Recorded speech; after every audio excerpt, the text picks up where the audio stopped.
오늘부터는 저희가 좀 콘셉트를 야하게 바꿔봤습니다. 신부님을 사랑한 스님, 스님을 사랑한 신부님이라는 코너명으로 새롭게 출발하는데요. 월요일 2부를 꽉 채워줄 두 분 소개하겠습니다. 신부님을 사랑한 스님, 명진 스님 나오셨습니다. 어서 오십시오. 제목이 조금 좀 그렇습니다. 야해졌어요? 아무리 그 전종원 신부님 얼굴 봐도 사랑하고 싶은 얼굴은 아니거든요. 아니, 잘생기셨는데? 좀 멀리하기도 그렇고 가까이하기도 그렇고. 그게 사랑하는 거예요. 가까이 하기에 너무 먼 당신, 멀리 하기에는 좀. 예, 그만합시다. 예, 스님을 정말 사랑하고 있는 신부님, 전종훈 신부님 모셨습니다. 어서 오십시오. 예, 지리산에서 7시간 차 타고 매주 서울 상암동 오시니 얼마나 힘드십니까, 신부님? 글쎄요. 그리고 명진 스님께서도 말을 못하게 하네. 대관령에서 강원도에서 오늘 아침에 오셨어요. 예, 두 분께 제가 몸둘 바를 모르겠습니다. 시청자 여러분, 이런 신부님, 이런 스님 세상에 없습니다. 많이 이미 사랑하고 계시지만 더 큰 사랑을 보내주시기 바랍니다. 신부님 길 괜찮으셨어요? 너무 추워가지고 어때요, 지리산? 상관없어요. 지리산 안 추워요? 괜찮은데 네. 춥죠. 올해 처음으로 우리 동네에 큰 저수지가 있는데 제가 5년 있는 동안에 처음으로 깡깡 얼은 거 처음 봤어요. 그래요. 추운 날씨가. 웃기는 추위다. 이런 말씀 좀 주셨어요. 강원도는 더 할 것 같아요. 대관령은 그저께는 체감온도 30도였었죠. 영하. 예, 아침에 온도가 22도였었고요. 영하. 네. 예. 그거는 어떻게 너무 추워서 밖에 나오시기도 어려우셨을 텐데. 근데 그 추위라는 것도 춥다고 생각하고 그러고 있으면 더 춥고 툴툴 털고 또 뭐 산책 나가고 산에 올라가면 또 땀 나고 그러니까 그거보다 더 추운데 사는 사람들도 있는데요. 그럼 이 추위에 정말 아닌 말로 먹고 살기 위해서 그렇죠. 고생하시는 분들이 얼마나 많습니까? 그런 사람에 비하면 우리는 호강하는 거죠. 네? 뭐 추우면 쪽방촌에서 고생하는 분들 껴입고 있으면 되고 따뜻한 햇볕에 차 마시면 되는데 그 추위에 몸을 움직여 하시는 분들 그분들 생각하면 저희들이야 뭐 그냥 정말 부끄럽죠. 왜 두 분께서 부끄럽다고 하니까 제가 갑자기 숙연해지는데 지금 굉장히 그 시청자분들의 뜨거운 댓글이 이어지고 있어요. 제가 몇 가지만 좀 읽어드리면 아이디 12월의 돼지라는 분이 두 분 다 이 시대의 진정한 리더십이다. 하트 이렇게 보내주셨고요. 순돌이님께서는 이 시대의 큰 스님 명진 스님, 이 시대의 큰 신부님 전 신부님 사이다 말씀 감사합니다.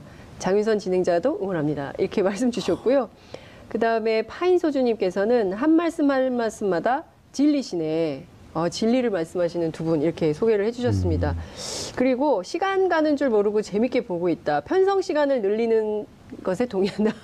편성 시간을 늘려라. 그리고 외국에서 시청하시는 분들도 굉장히 많으십니다. 그래서 매일 고정 출연 어떠시냐는 의견이 있어요. 명진 스님. 당치 않는 말씀을. 네? 당치 않은 말씀인가요? 그러니까요. 저도 당치 않은 말씀을 하면서도 어떻게 안 될까 이런 당부를 자꾸 드리게 됩니다. 지금 지난주에 또 안타까운 사고가 발생을 했어요. 밀양에서 굉장히 많은 분들께서 희생되시는 참사가 벌어졌는데요. 스님께서 또 마음이 아프실 것 같습니다. 이번 사고도 역시 그 세월호 때와 마찬가지로 불법 증축을 통해서 소방시설이 전혀 안 돼 있으면서 이제 불법으로 증개축을 한 것들이 이제 진화에 큰 어려움이 있었다라고 보거든요. 그리고 또 한국 사회가 압축 성장 과정 속에서 이윤 창출을 위해서는 모든 것들을 이제 전략하고 그런 과정 속에서 이제 건물들을 짓는 것도 허술하게 하고 소방 시설을 안 한다든가 스프링클러 장치를 안 한다든가 그런 것들이 오직 뭐 지금 밀양하고 제천 사고만이겠습니까? 전국 토처에 거의 5, 60년 동안 반세기 이상 예전에 이어왔던 이윤 창출에 눈이 멀었던 우리들의 욕망이 우리로 하여금 스스로를 이렇게 불구덩이 속으로 아니 물 속으로 고통받게 만드는 원인이라고 생각하기 때문에 많이 늦었습니다. 그러나 이제라도 우리가 큰 반성을 통해서 이윤이 목적이 아니라 우리가 갖고 있는 것들을 얼마나 더불어 잘 나누면서 행복하게 살아갈 것인가에 대한 것들을 이제 전제를 좀 바꿔야지 돼요. 너무 막 잘 살아보세요. 뭐 부자 되세요. 747. 철학도 없고 비전도 없고 아무것도 없이 배부른 돼지만 되면 행복하다는 식으로 우리를 끌고 왔어요. 특히 정치가. 네.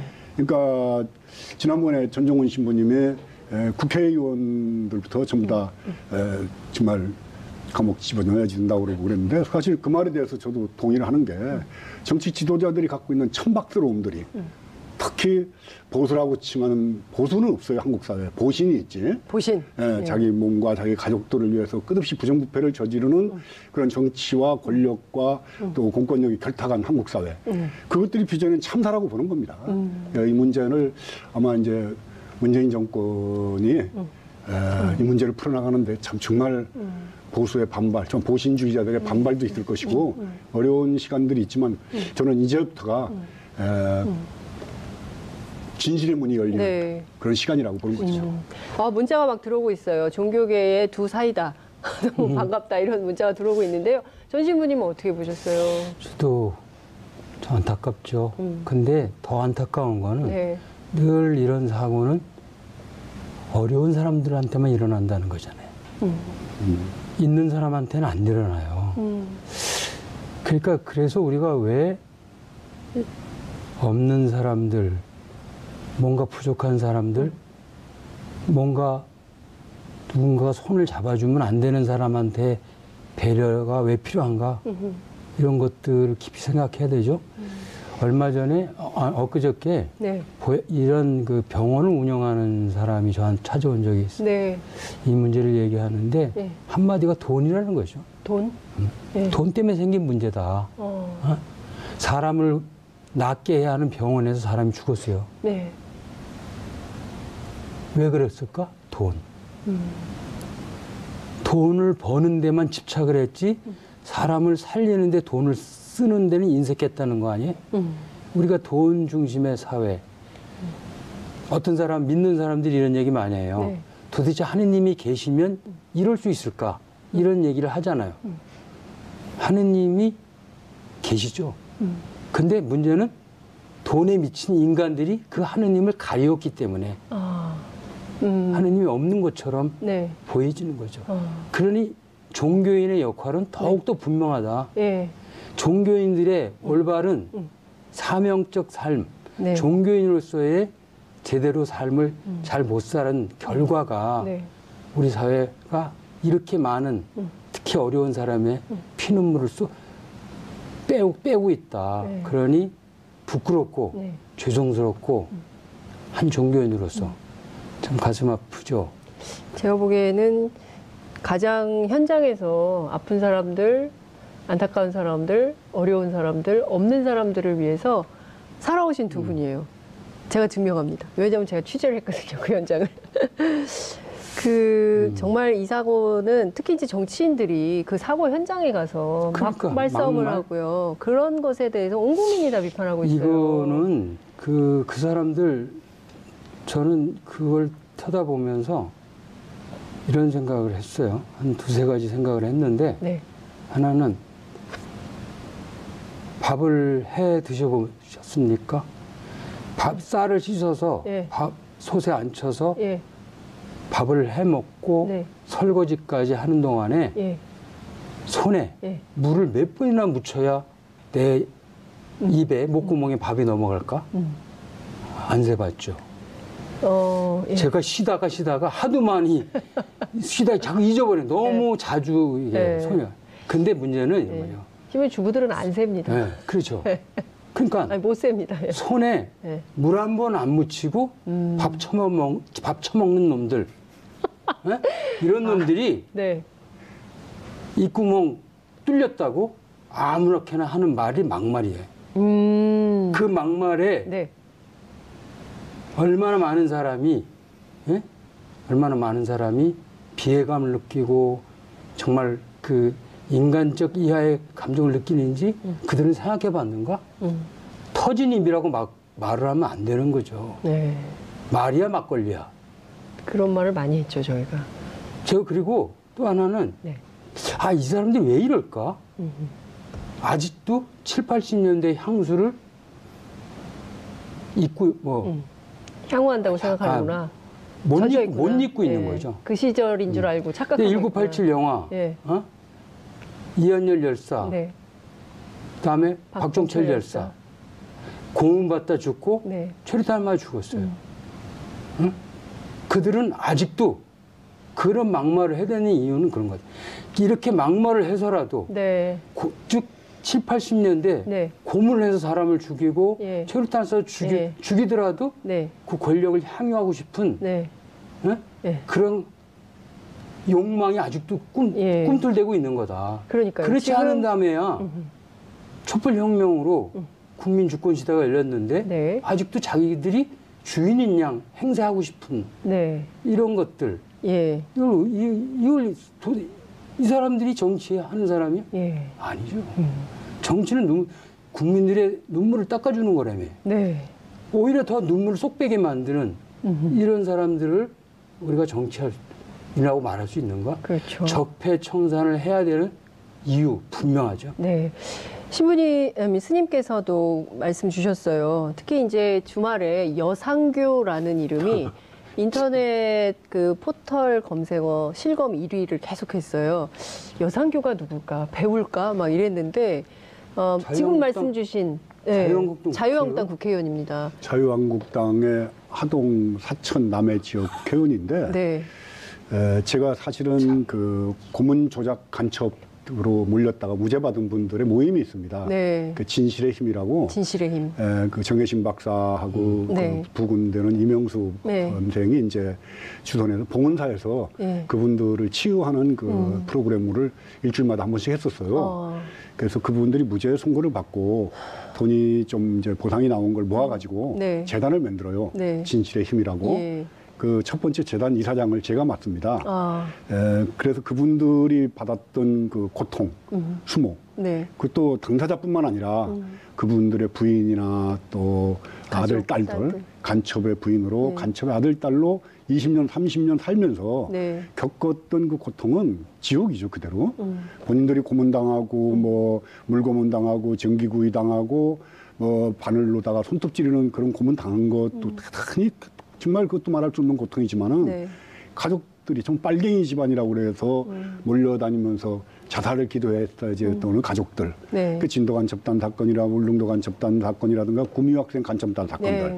이런 조작 간첩단 사건에 연루가 됐던 여상규라는 사람이 그때 당시에 판사였었죠. 판사. 1심에서 그 사람들에게 유죄 선고를 했던 그런 판사가 지금도 반성을 안 할 뿐만 아니라 뭐 웃기고 앉아있네? 웃기고 앉아있는 정말 양반. 그 내 앞에 앉아있다면은 기숙사대기를 올려붙였어야지 될 그런 인간으로 보는 거죠. 사람이 아니죠. 사람이 아니죠. 사람들을 그렇게 인생을 망쳐놓고 고통스럽게 만들어놓고 거기에 대해서 설사 간첩이라도 마찬가지입니다. 그 사람이 정말 간첩 행위를 했다 하더라도 하나의 인생이 사상과 이념 때문에 뭐 북쪽의 지령을 받고 내렸던 간첩이라도 그런 형벌을 당했더라면 나라가 분단된 상황 속에 일어났던 비극인데 판사로서 어쩔 수 없었다. 참 돌이켜놓고 생각하면 인간적으로는 미안한 마음도 든다. 이런 정도 대답이 나와야 되는데 지금 국회의원이니까 증거도 없는 사람을 60일씩 한 달 이상씩 잡아놓고 고문해가지고 만들어놓은 간첩을 조작 간첩 완전히 사람의 인격을 파탄시키고 집안을 망하게 한 사람 그렇게 만든 당사자가 그걸 묻는 기자에게 웃기고 앉아있네? 이건 인간이 아니죠. 이런 사람들한테는 정말 아무리 출간 뭐 제가 수행하는 스님이지만은 쌍욕이 정말 목구멍까지 올라왔다가 내려가는 거죠. 방송이니까. 그러나 앞에 보이면은 싸대기를 예배당 종치듯이 후에 갈렸으면 좋겠어요. 예배당 종이 없어. 요즘에 종이 없어. 예배당에 종이 없답니다. 큰 절에 대종치듯이 아주 쿵쿵. 그러니까 지금 그러니까 말씀을 비유를 해주시니까 저희가 농담처럼 웃고 있지만 한 인생에 인생뿐만 아니에요. 가족 전체가 완전히 그 파탄난 삶에 대해서 최소한의 인간적으로 사과는 못할 망정 어떻게 그렇게 비아냥거리듯이 얘기할 수 있냐. 여기에 이제 그게 자유한국당이지 뭐. 저는 그렇게 네. 그 뿌리가 네. 해방 이후부터 지금까지 아까 스님 말 때 네. 보수주의자가 아니라 보신주의자들이잖아요. 보신주의자들. 언제까지도 자기들이 그렇게 해먹을 수 있다고 생각하는 거잖아. 어? 이 교만함이 네. 나는 더 정말 화가 나는 거야. 어? 세상이 뒤바뀌었는데도 반성하지 않잖아요. 네. 어? 왜? 이거는 뒤바뀌었다고 생각 안 하니까. 한국의 보수라고 칭해지는 사람들이 네. 사실은 그 뭐 일제 때 친일했던 사람들이 되게 이제 뭐 보수라고 칭해지거든요. 네. 근데 일제 때 친일했던 사람들이 친일을 덮기 위해서 반공투사가 되죠. 반공투사. 네. 그러니까 일장기를 흔들면서 천황폐하 만세 부르던 사람들이 네. 미군이 들어오니까 성조기를 흔들면서 성조기여 영원하라 네. 이렇게 불렀었고, 이 사람들은 만약에 중국이 뭐 무력으로 한반도를 네. 뭐 점령한다면은 그러면 안 됩니다. 아마 오성기를 흔들면서 쎄쎄 하고 앞장서서 나갈 사람들로는 보이는 거죠. 예. 그러니까 언제나 얼굴을 바꿔서. 그렇죠. 예. 그러니까 힘이 있는 데 붙어서 자기 몸을 보신하고 돈을 벌고 네. 권력과 결탁해서 부귀영화를 누리면서 살아왔던 사람들. 네. 난 이게 이제 청산되는 첫걸음이 네. 적폐청산의 시작으로 보는 거예요. 단순하게 무슨 범죄 행위를 처벌하고 이런 게 아니라 네. 우리 머릿속에 들어있는 기본적으로 잘못된 사고관들, 네. 또 반공. 네. 우리나라는 통치 이념이 없어요. 네. 예? 신라 고려 시대는 불교가 통치 이념이었고 네. 조선 시대는 유교, 성리학이 통치 이념이었습니다. 네. 근데 해방 이후에 우리는 무슨 목적으로 나라를 운영하겠다는 어떤 철학적 이념이 없는 거예요. 미국. 그 이념이 반공이었습니다. 반공. 남의 걸 반대하는 것으로서 자기의 정치 행위의 목적을 삼는 사람들. 자기 게 없으니까 철학이 없는 거죠. 남의 걸 반대하는 거로다 국가의 통치 이념을 삼는 나라가 세상에 어디 있습니까? 그래서 이렇게 뭐만 하면 반대하는 거. 그러니까 반공, 공산당이 반대. 그 당시에는 빨갱이, 네. 좌파 네. 이러면은 그 깃발을 들고 나오면은 아무리 네. 잘못한 사람도 예. 반공투사가 돼가지고 예. 모든 죄가 용서가 되는 세월을 우리는 살아왔던 거죠. 근데 스님 요새도 그래요. 요새 지금 보면 그 평창올림픽을 평창올림픽. 평양올림픽이라고 하면서 그러면은 네. 그 얘기도 제가 하고 싶은데 네. 그럼 북쪽이 네. 핵무기를 다시 단거리 미사일을 발사하고 네. 내일이라도 네. 그렇게 해서 전쟁 분위기를 한반도에 일으켜서 네.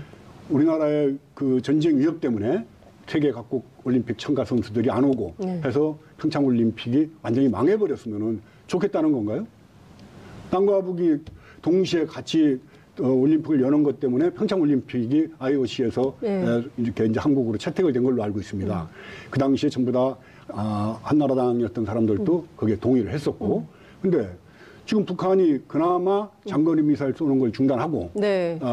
평창올림픽에 참여를 하겠다는데 네. 그거를 왜 평양올림픽이니 뭐냐 하면서 자꾸 억하심정으로 그 방해를 하려고 하는 건지. 네. 그러니까 반대하던 사람들, 네. 공산주의를 반대했던 사람들이 노무현 대통령도 반대했고 김대중 대통령도 반대했고 한반도가 평화적인 방법으로 화해해서 지금 잘 살아보겠다고 노력하는 네. 그런 정치 세력에 대해서 반대하는 사람들은 한반도에 전쟁이 일어나야 된다는 얘기거든요. 그 사람들은 한반도의 평화를 원치 않는 거예요. 평화로운 한반도에선 자신들이 누릴 기득권이 없어지는 거예요. 평창올림픽을 왜 평양올림픽으로 얘기하는가? 선동이에요. 이건 뭐냐면 분단, 반공시대, 아까 말씀드린 60, 70년 시대로 다시 돌아가고 싶은 거야. 그 당시엔 반공, 빨갱이로 몰면 다 자기들이 뭐든지 할 수 있었으니까. 근데 그러니까 지금 이게 문제는 더 심각한 거죠. 네. 이게 지금 정치인들의 막말이 하나의 신호, 소스를 주는 거예요. 예. 조중동에, 언론에. 그러면 이 막말을 받아서 언론은 부풀려서 막 또 왜곡 보도를 하는 거야. 그러니까 지금 보면 그 보신 정당이라고 이제 제가 말씀을 드리겠습니다. 그 우리 신부님하고 스님께서 말씀하신 이 보신 정당 그리고 보신 언론 그렇죠. 이 같이 손을 잡고 이를테면 그 끊임없이 색깔론으로 남북 관계를 몰아가고 그리고 이제 문재인 정부를 공격하는 측면이 하나 있고 또 다른 측면에서면 그 남북 단일팀과 관련해서 우리 청년들이 이제 불공평. 그러니까 북한 선수라고 해서 단일팀에 들어가는 것은 특혜 아니냐. 이거 공정하지 못하다라는 생각이 좀 있어서 2030 세대가 문재인 대통령에 대한 지지를 약간 등을 돌린 측면이 있어서 여론조사가 많이 하락했어요. 지난주에 이제 소폭 지금 다시 올라가긴 했는데 59%까지 떨어졌다 다시 이제 60%로 올라가긴 했는데 요거는 좀 어떻게 봐야 될까요? 그 부분에 대해서는 저희는 어렸을 때 그 국민교육헌장을 외우면서 살았습니다. 네. 국민교육헌장이라는 게 그 교육칙서. 그러니까 일제 때 네. 메이지가 발표했던 교육칙서를 우리 다 외우고 뭐 책을 다 만들어서 돌려서 읽고 했던 시대죠. 그러니까 애국이라는 이름으로 네. 국가라는 이름으로 뭔가 슬로건이 정해지면 우리는 다 따라서 살아왔던 데 습관들이 있어요. 네. 근데 남북한 간에 평화적인 그 올림픽을 열고 네. 북한이 단일팀을 만드는데 뭐 그걸 가지고 지지율이 떨어지냐 이러는데 네. 국가 이름으로 진행됐지만은 아이스하키 팀의 그 선수들 중에 네. 북쪽 선수가 참가하면 몇 선수는 빠져야 될 거 아니냐. 그 개인의 인권과 개인의 피땀 흘린 거는 어떻게 할 것이냐. 그렇죠. 이런 것 때문에 이건 아니지 않냐. 젊은 사람들의 생각이 이렇게 바뀌었다는 겁니다. 네. 그러니까 애국가 앞에서 뭐 이렇게 손 얹고 했던 그 국가주의 같은 것들이 많이 무너졌고 이제 개인의 자유와 개인의 인권 이런 거에 대해서 소중하게 생각하는 시대가 바뀌었다는 거예요. 네. 그래서 문재인 그 대통령의 지지율은 떨어졌지만은 네. 국민의 의식이나 이런 것들이 옛날같이 획일적인 국가주의에 의해서 통합적으로 이렇게 끌고 갈 수 있는 시대는 지나버렸다 이제. 네. 그러니까 거짓말이라든가 뭐 어떤 그 선동으로 네. 여론의 흐름을 바꾸는 시대는 지나갔다. 그러니까 보수 언론이나 보수 정치인들이 아무리 평양올림픽이라고 떠든다 하더라도 젊은 사람들은 저게 무슨 짓 하는 건지 다 알고 있다는 거죠.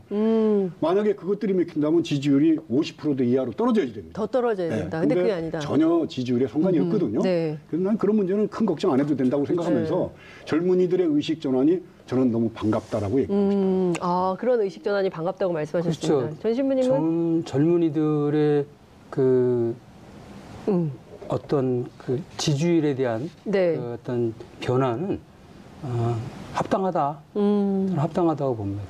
그럴 수 있죠. 네. 뭐 당연히 그럴 수 있죠. 그다음 왜냐하면 20, 30대에 있어서의 사고는 네. 한반도의 평화 그렇게 긴박하게 느껴지지 못하는 거죠. 왜냐하면 정치하는 사람들이 이걸 늘 그렇게 이용해 먹은 거죠. 거기에 우리는 길들여 있는 거예요. 그러니까 20, 30대는 한반도의 통일이 왜 절박한지, 한반도의 평화가 왜 그렇게 소중한 건지에 대한 절박성이 떨어지는 거예요. 그런 상태에서 네. 하나의 그 스포츠의 어떤 정당성, 네. 이런 것만 놓고 비교해 보니까 네. 이게 좀 부당하다고 느껴지는 거예요. 그건 나는 그럴 수 있다. 다만 이렇게 느끼는 젊은이들을 향해서 네. 올바른 대한민국의 올바른 메시지를 줘야 하는 게 정치인들의 도리가 아니겠는가. 정치인들이 못해서 저희 신부님하고 스님한테 부탁을 드릴 겁니다. 올바른 메시지. 그럼 지네들 다 여의도에서 나오라고 그래. 우리 둘이 들어가게. 우리 둘만 해도 될 것 같아. 나 이거 참 진짜 이거 황당한. 그렇잖아. 너 거기 세금 빼쳐먹는 뭐 귀신들이여 뭐여. 우리 돈 안 받아도 좋으니까. 아니, 신부님, 이 방송인데 지금 큰일 났네 이거. 괜찮아. 우리 돈 안 받고 할 수 있으니까. 돈 안 받고. 다음 주에 안 나오신다고 지금 다음 주까지 아니 진짜 그렇지 않아요? 야. 젊은이들이 잘못 생각하는 왜냐하면 한반도의 미래 세대들이 지금 조금 혼돈스러울 수 있잖아요. 네. 이거를 바로 잡아주는 것들이 그 사람들의 맞습니다. 소명인데 네. 오히려 그들을 부추겨서 네. 아니면 내지는 그들에게 더 불안을 야기시키고 더 긴장을 조성시키는 이런 언동은 반국가적인 언동이지. 예? 그렇잖아요? 그러니까 옛날에 교육부에 있던 어느 분이 우리 국민들을 대상으로 해서 개돼지라고 표현을 했었잖아요. 사실은 저질 정치인들이 개돼지죠. 그렇잖아요. 그들은 우리를 그렇게 보는 거죠. 저질 정치인들이 개돼지다. 개돼지죠. 국민들은 정말 지혜로운데 예, 국민들이 뽑은 개돼지들이 나라를 이렇게 이끌어 만든 겁니다. 그러니까요. 진짜 그런 얘기는 그만 듣고 싶어요. 진짜 너무 우리가 너무 속상해요. 우리가 왜 이렇게 인격적으로 대우받아야 되는 이 땅의 국민, 시민을 그렇게. 저도 사실은 뭐 이런 방송에 나와서 부처님 말씀 중에서 좋은 말씀도 전달해주고 싶고 사실 뭐 좋은 얘기를 많이 하고 싶죠. 근데 뭐 누구는 니들은 개돼지다, 뭐 지구멍에 물 들어가라, 뭐 이런 얘기만 하려니까 나도 좀 깝깝합니다. 그러니까 우리가 정말 1987 영화를 보면서 또 한 번 그런 생각을 자, 어떻게 만든 민주주의입니까? 어떻게 만든 이 땅의 민주인데 어? 아직도 국민을 자신의 소유물처럼 여기는 사고를 가진 사람들이 판을 치고 있다는 게 이게 용납이 됩니까? 저는 용납이 안 되더라고요. 그러니까 홍준표 대표 같은 분이 밀양 가서 뭐 얘기하다가 그 소방법 반대하고 예산도 깎았던 사람이 여기 왜 왔냐 그러니까 여기 또 민주당 애들이 와 있구만. 어른들이 이게 당 대표 말소리가 아니죠. 그러니까요. 아니 뭐 그 사람은 뭐 말 늘 그렇게 하니까. 그러니까요. 좀 품격을 갖춰야 되지 않을까 싶어요. 남영동 독방대 하나씩 넣어줬으면 좋겠어. 아이고 심해. 그러면 바로 아이고 심해.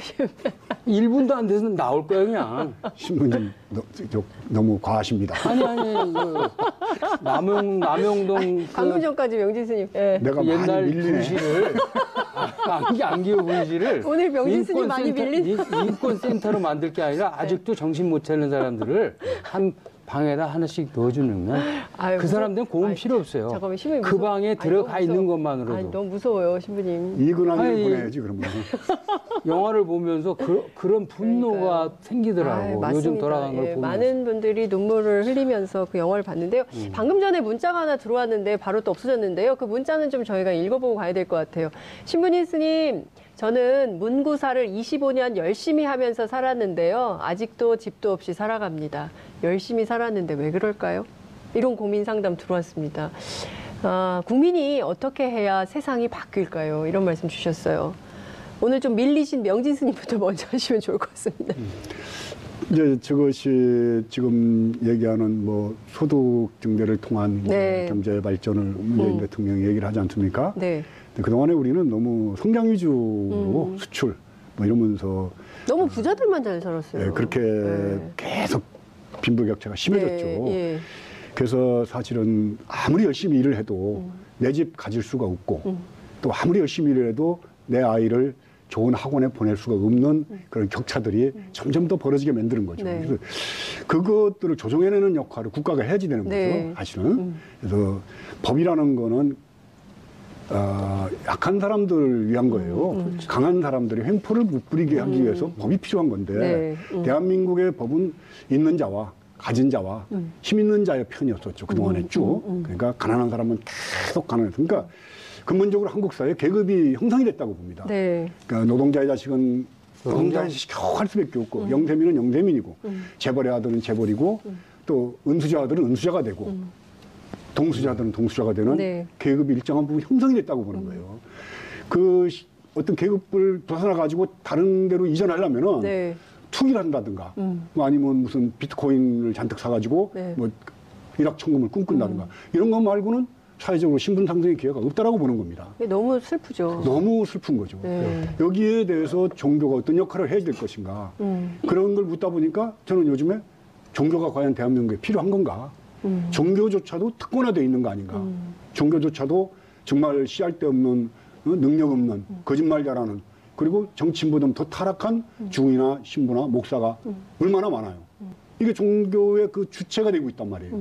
좀 전 신부님 같이 괜찮은 저런 신부님들은 그 외지로 몰려가지고 그래도 아웃사이더가 돼버리고 욕망과 타락으로 이렇게 돼 있는 신부들은 주식 투기까지 했더라고요.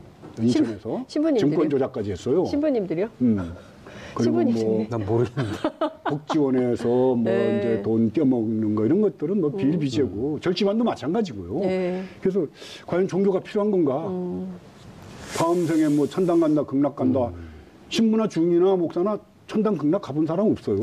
근데 지들도 안 가본 데를, 지가 갈지도 모르는 데를, 지옥을, 네. 그런 데를 뭐 내가 보내준다 안 보내준다 하면서 돈을 갈취하는 네. 이런 그 종교 행태가 과연 아직도 이성적으로 판단할 수 있는 이 시대 네. 그런 종교가 필요한 건가? 그럼 현세 문제에 이제 복을 비는 건데 우리가 절에 가서 빌고 교회 하나님한테 헌금하고 빌면 네. 복을 받는다. 네. 그럼 하나님이나 부처님이 나한테 돈 내고 비는 사람한테는 잘해주는 뇌물수수죄로다가 구속 수사를 해야지 된다는 거예요.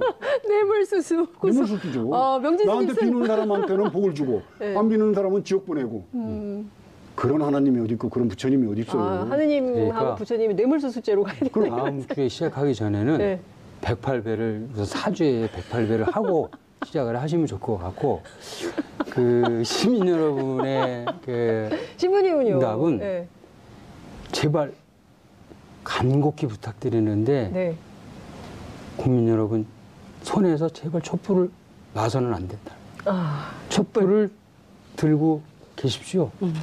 여러분이 진짜 주인인 세상이라고 확신이 될 때까지 결코 손에서 촛불을 놔서는 안 된다 하는 얘기 하나. 또 하나는 끝까지 이 세상에 네. 정부가 있는 이유가 네. 정부가 있는 이유가 뭘까? 아까 25년 동안 문구점 하면서 네. 늘 이렇게 산 네. 자주 섞인 시민의 말씀 정부가 있어야 할 이유가 있는 거죠. 세상의 모든 재화는 공동 거예요. 공동 거. 어느 누가 개인이 소유할 수 있는 게 아닌 거예요. 네? 그러니까 있는 사람 것은 조금 더 빼서 없는 사람에게 나눠줘서 서로 사는 사람들이 위화감 없이 살 수 있게 만들어가는 것이 정부의 역할이다. 화평한 세상. 그래서 이런 얘기를 하는 거죠. 네. 가진 사람은 네. 없는 사람에게 내줄 의무예요. 의무. 그다음에 없는 사람은 가진 사람부터 받을 권리가 있는 거예요. 권리. 이 가진 자와 못 가진 사람의 권리와 의무가 잘 조화롭게 이루어가는 사회가 네. 사람 사는 세상인 거예요. 그 세상을 만드는 것이 정부의 역할이고 정치인이 있어야 할 이유이고 종교인이 살아가야 할 소명인 거예요.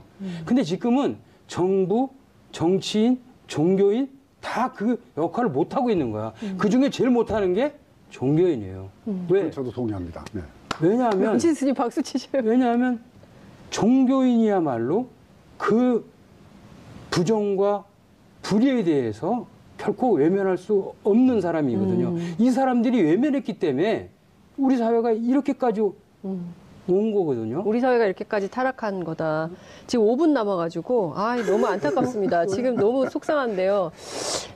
종교의 권력화. 한참 막 이게 불타오르고 있는데 끝내야 돼가지고 제가 늘에서 편성 시간을 좀 늘려달라고 계속 얘기를 얘기하면 되지. 예.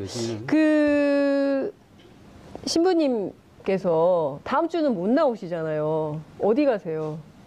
저 이스라엘 가는. 이스라엘 왜 가십니까? 예루살렘이 네. 이스라엘의 수도라며 수도인지 아닌지 확인하러 가세요? 저는 그거 예루살렘이 네. 글자 그대로 네. 예루 도시 살렘 평화잖아요. 평화의 도시가 전쟁터가 된 지 1000년이 넘었어요. 네. 그게 종교야. 아주 종교가 어떤 것인가를 극명하게 볼 수 있는 게 예루살렘이야. 다시 한번 보러 확인하러. 네. 그리고 다시금 제가 네. 종교인으로 산다는 의미가 뭘까? 도대체 예수는 나에게 뭘까? 네. 이거를 한번 좀 다시 그렇군요. 살펴보기 위해서. 요새 지리산에서 신부님 하루 한 끼만 드시면서 수행하신다고 들었어요. 어쨌든 수행은 아니고 사는 거예요. 그냥 사는 거예요. 예루살렘에 다녀오셔서 그 얘기가 훨씬 더 풍성해지실 것 같고 한 주 안 나오셔서 명진 스님 섭섭하시겠어요. 저도 2월 5일 날 나오면 그다음에 또 그 세상과 함께라고는 네. 그 모임 단체가 있습니다. 예. 한의사 분들이 네. 이제 주축인데 네. 그분들하고 미얀마에 이제 그 자원봉사하는 데 같이 가요. 수경스님하고 같이. 네. 그래서 아마 2월 수경스님 오랜만에 수경스님. 예. 수경스님도 눈에 보이지 않게 이제 암약하는 거죠.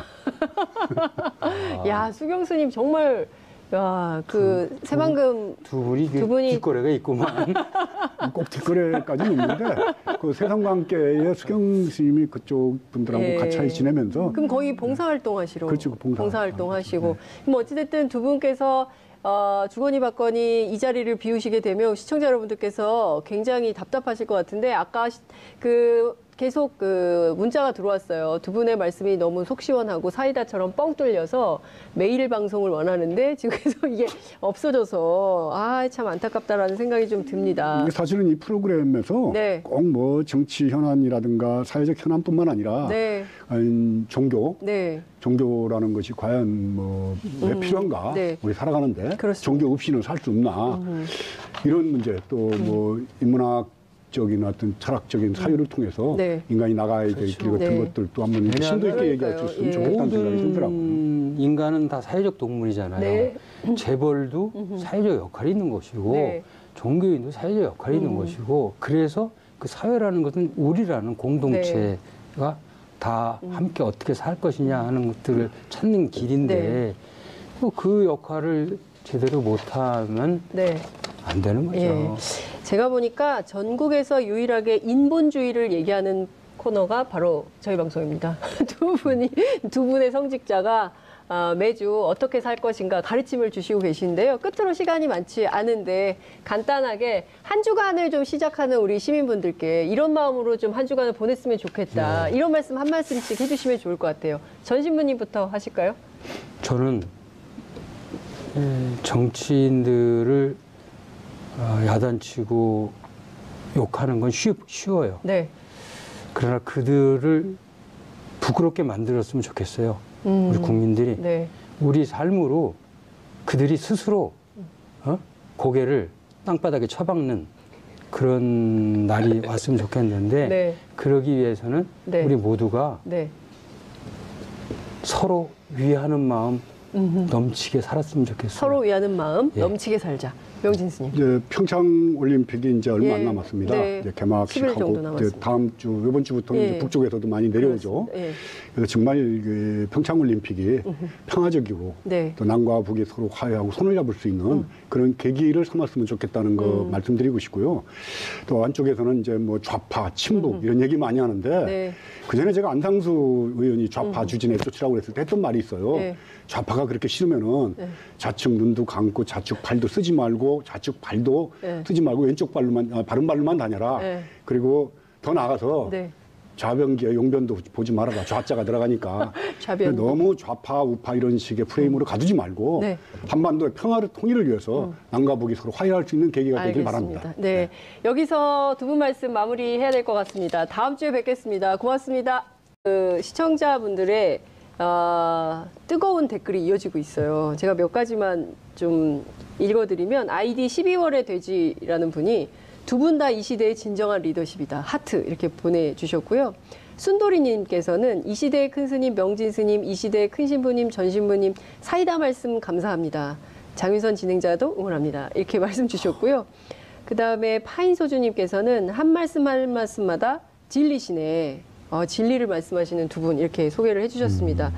그리고 시간 가는 줄 모르고 재밌게 보고 있다. 편성 시간을 늘리는 것에 동의한다. 편성 시간을 늘려라. 그리고 외국에서 시청하시는 분들도 굉장히 많으십니다. 그래서 매일 고정 출연 어떠시냐는 의견이 있어요. 명진 스님. 당치 않는 말씀을. 네? 당치 않은 말씀인가요? 그러니까요. 저도 당치 않은 말씀을 하면서도 어떻게 안 될까 이런 당부를 자꾸 드리게 됩니다. 지금 지난주에 또 안타까운 사고가 발생을 했어요. 밀양에서 굉장히 많은 분들께서 희생되시는 참사가 벌어졌는데요. 스님께서 또 마음이 아프실 것 같습니다.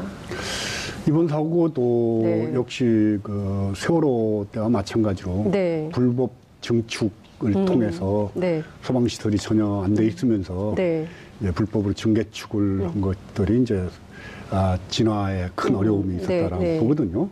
그리고 또 한국 사회가 압축 성장 과정 속에서 이윤 창출을 위해서는 모든 것들을 이제 전략하고 그런 과정 속에서 이제 건물들을 짓는 것들 허술하게 하고 소방 시설을 안 한다든가 스프링클러 장치를 안 한다든가 그런 것들이 오직 뭐 지금 밀양하고 제천 사고만이겠습니까?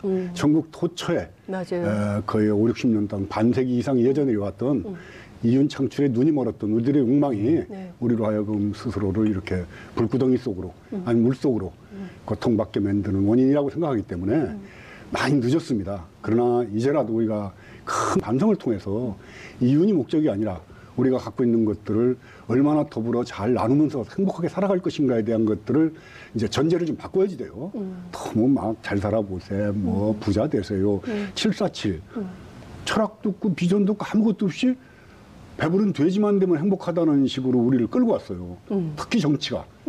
그러니까 지난번에 전종훈 신부님이 국회의원들부터 전부 다 정말 감옥 집어넣어야 된다고 그랬는데 사실 그 말에 대해서 저도 동의를 하는 게 정치 지도자들이 갖고 있는 천박스러움들이 특히 보수라고 치면 보수는 없어요, 한국 사회에. 그러니까 말싸움을 하고요. 그런 것에 대해서 온 국민이 다 비판하고 있어요. 이거는 그 사람들 저는 그걸 쳐다보면서 이런 생각을 했어요. 한 두세 가지 생각을 했는데 하나는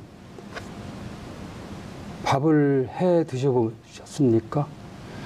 쌀을 씻어서 솥에 앉혀서 밥을 해 먹고 설거지까지 하는 동안에 손에 물을 몇 번이나 묻혀야 내 입에 목구멍에 밥이 넘어갈까?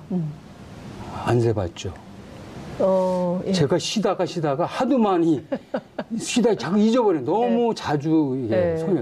근데 문제는 뭐예요? 지금 주부들은 안 셉니다. 그렇죠.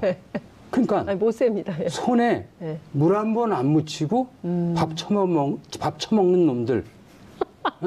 이런 놈들이 입구멍 뚫렸다고 아무렇게나 하는 말이 막말이에요. 그 막말에 얼마나 많은 사람이 비애감을 느끼고 정말 그 인간적 이하의 감정을 느끼는지 그들은 생각해 봤는가?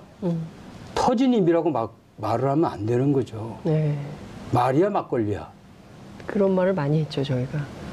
그리고 또 하나는 이 사람들이 왜 이럴까? 아직도 7, 80년대 향수를 입고 향후한다고 생각하는구나.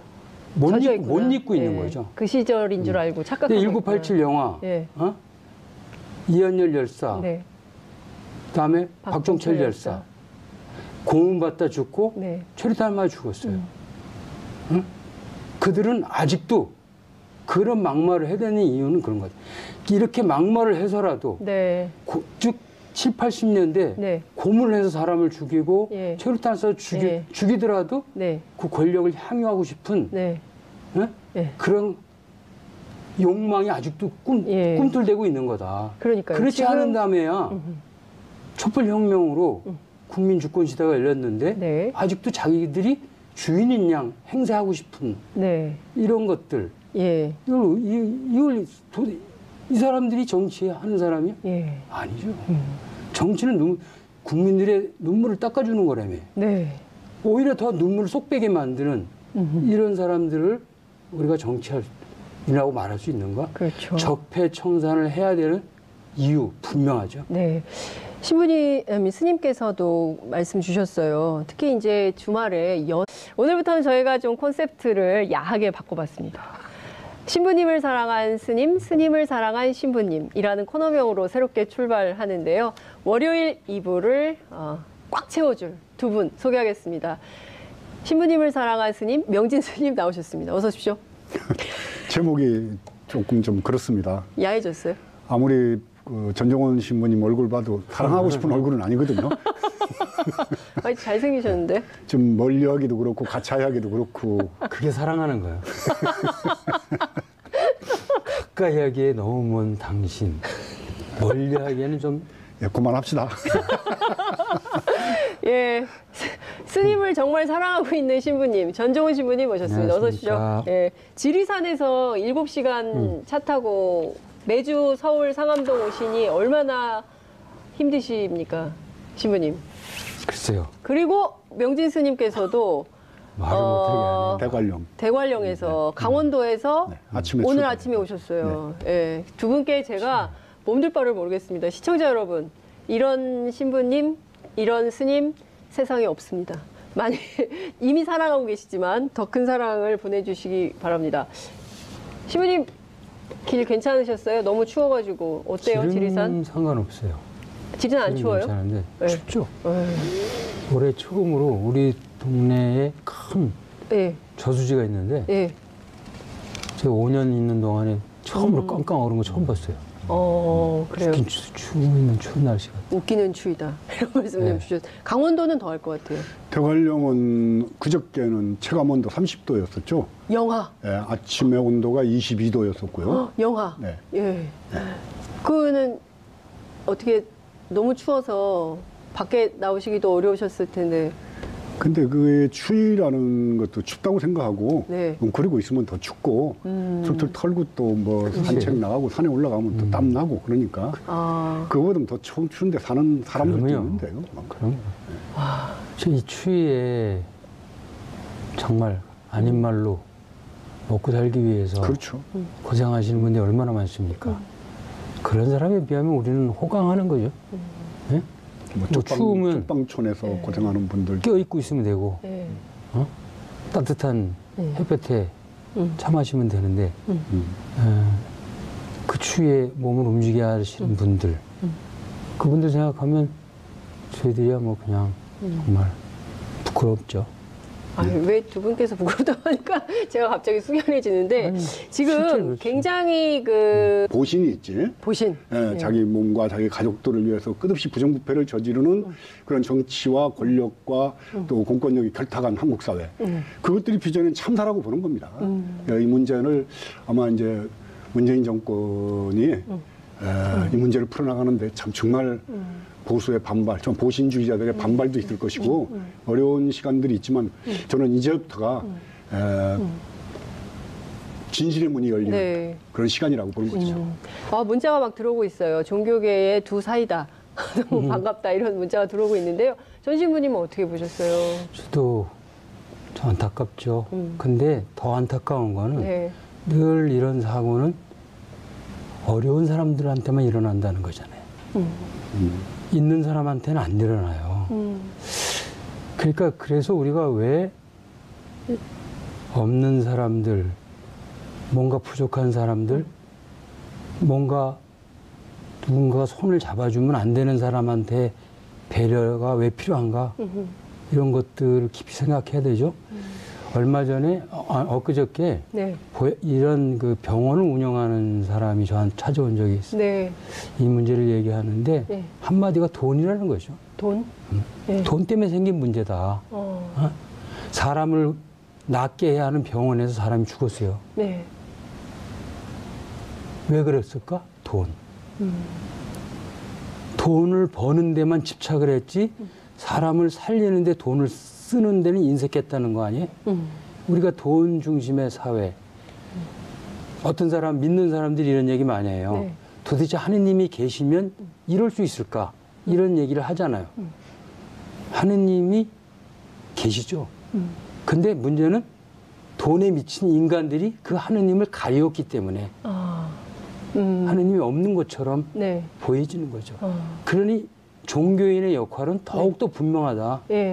종교인들의 올바른 사명적 삶, 종교인으로서의 제대로 삶을 잘 못 사는 결과가 우리 사회가 이렇게 많은 특히 어려운 사람의 피눈물을 빼고 있다. 그러니 부끄럽고 죄송스럽고 한 종교인으로서 참 가슴 아프죠. 제가 보기에는 가장 현장에서 아픈 사람들, 안타까운 사람들, 어려운 사람들, 없는 사람들을 위해서 살아오신 두 분이에요. 제가 증명합니다. 왜냐하면 제가 취재를 했거든요, 그 현장을. 정말 이 사고는 특히 이제 정치인들이 그 사고 현장에 가서 상규라는 이름이 인터넷 그 포털 검색어 실검 1위를 계속했어요. 여상규가 누굴까? 배울까? 막 이랬는데 지금 말씀 주신 자유한국당 국회의원입니다. 자유한국당의 하동 사천 남해 지역 회원인데 네. 제가 사실은 그 고문 조작 간첩으로 몰렸다가 무죄 받은 분들의 모임이 있습니다. 네. 그 진실의 힘이라고. 진실의 힘. 그 정혜신 박사하고 네. 그 부군되는 이명수 선생이 이제 주선해서 봉은사에서 그분들을 치유하는 그 프로그램을 일주일마다 한 번씩 했었어요. 그래서 그분들이 무죄 선고를 받고 돈이 좀 이제 보상이 나온 걸 모아가지고 재단을 만들어요.